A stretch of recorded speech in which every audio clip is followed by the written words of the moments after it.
दुनिया में कितना भी बड़ा संकट आ जाए, भारत में कोई भूखा नहीं रहेगा। भंडार भरे हुए हैं हमारे, कोई चिंता की जरूरत नहीं है।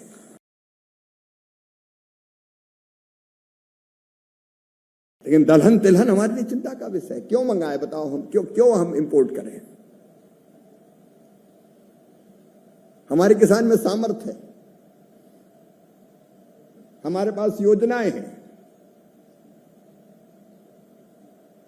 हमको बैठ के यही विचार करना है। अभी आज हम बैठेंगे,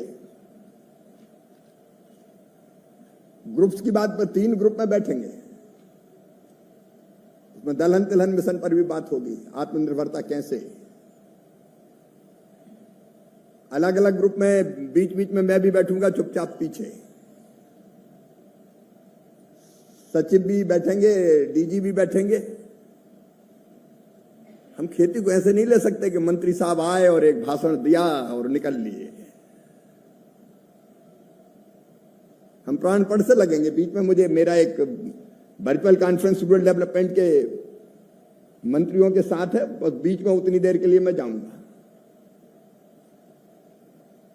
बाकी अगर टीम एग्रीकल्चर आप है तो हम भी टीम एग्रीकल्चर हैं, आपकी टीम के सदस्य, हम भी आपके साथ रहेंगे।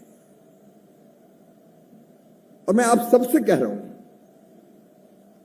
चुप मत रहना, गंभीरता से। अगर आपको लगता है कि अच्छे परिणाम के लिए चीज जरूरी तो सुझाव जरूर देना। मौनी बाबा बन के बैठने नहीं आया। सार्थक योजना कैसे बने हमारी, मैं आपके टैलेंट को इस्तेमाल होते हुए देखना चाहता हूं। उसमें भी जोत के छोटे छोटे आकार हमारे पास, 0.96% एवरेज आकार जोत का। अब कम जमीन में खेती हम फायदे की कैसे करें हमारा किसान। इसलिए केवल अनाज की खेती नहीं, फूलों की खेती, फलों की खेती, सब्जियों की खेती, पशुपालन, बकरी पालन, मुर्गी पालन, मछली पालन, क्या हम agri based, tree based agriculture पे जा सकते हैं, जिसको एग्रो फॉरेस्ट्री कहते हैं। कई मॉडल आईसीआर ने बनाए, लेकिन वो मॉडल अभी इंप्लीमेंट नहीं हो रहे हैं।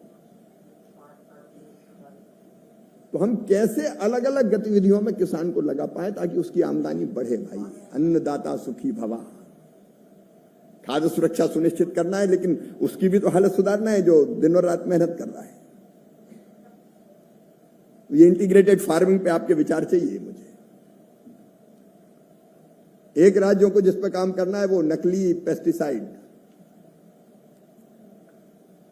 खाद और पेस्टिसाइड। अगर कोई नकली बेचता है तो पाप करता है, अपराध करता है, उसको छोड़ना नहीं है किसी भी कीमत पर।